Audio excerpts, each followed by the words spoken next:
L'entraînement normal d'un astronaute prend 1 an, intégrant des matières telles que l'astronomie, l'astrophysique, la physiologie en vol, les trajectoires orbitales ou la gestion orbitale.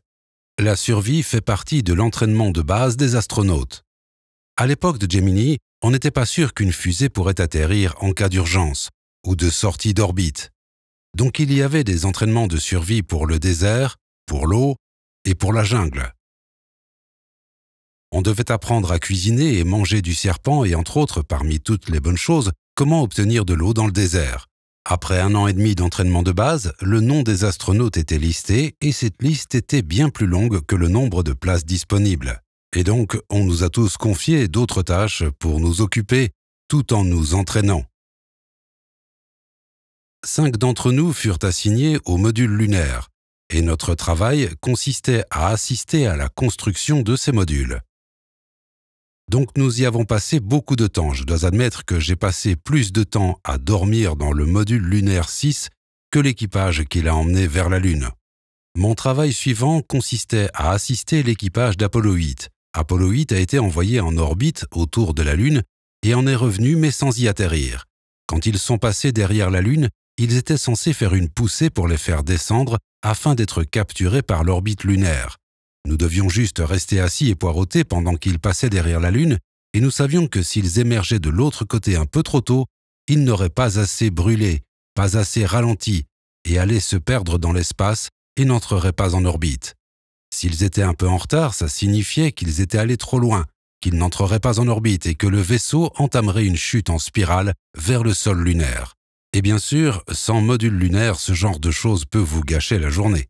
Vous pouvez imaginer notre soulagement à l'instant où, étant supposés réapparaître de l'autre côté de la Lune, ils sont réapparus.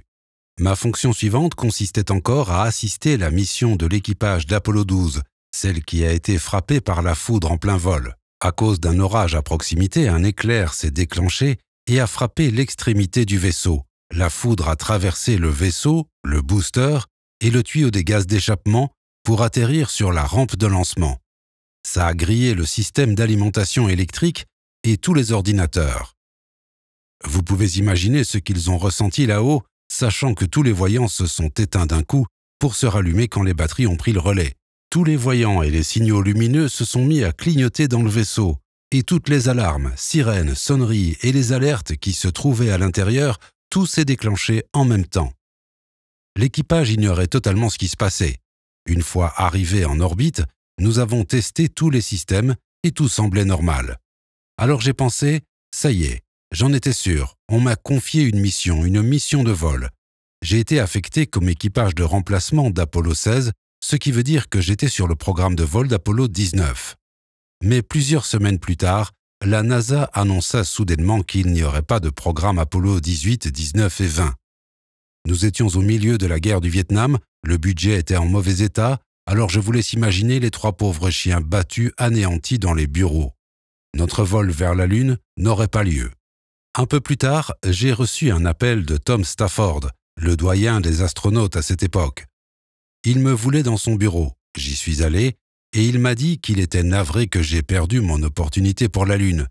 Mais il a ajouté « J'ai une autre mission pour vous ». Il a dit « Je vous veux comme commandant pour la 3e et dernière mission Skylab ».